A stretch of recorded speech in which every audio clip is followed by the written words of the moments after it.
Hi all, it's Saturday.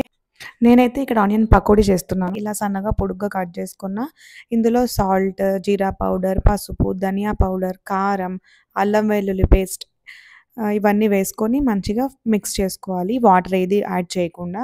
Next ఇది బియ్యం పిండి. ఇదొక 3 టేబుల్ స్పూన్స్ అండ్ శనగపిండి 6-7 టేబుల్స్ అలా మీకు తగినంత వేసుకోవచ్చు. ఇది మొత్తం అంతా కూడా మిక్స్ చేసుకున్నాక జస్ట్ ఒక టేబుల్ స్పూన్ అలా వాటర్ వేసుకొని మిక్స్ చేసుకోవాలన్నమాట. ఇలా రెడీ అయ్యాక నెక్స్ట్ అయితే స్టవ్ ఆన్ చేసుకొని పాన్ పెట్టుకొని ఆయిల్ హీట్ అయ్యాక ఒక బంచ్ లాగా తీసుకొని కొంచెం కొంచెంగా ఆయిల్‌లో వేసుకోవాలి. ఇంకా రిమైనింగ్ కూడా నేను అలానే వేసేసాను. ఇంకా నెక్స్ట్ అయితే మధ్య మధ్యలో టర్న్ చేసుకోవాలన్నమాట. మంచిగా గోల్డెన్ కలర్‌లో వచ్చేంత వరకు కూడా ఫ్రై చేసుకోవాలి. నాకైతే చాలా క్రిస్పీగా వచ్చాయన్నమాట. మీరెవరైనా ఇలా ఆనియన్ పకోడీ ట్రై చేశారా? కామెంట్ చేయండి. నేనైతే ఇవి దాల్ కిచిడీలోకి కాంబినేషన్‌గా చేశాను. And don't forget to subscribe to my channel. By.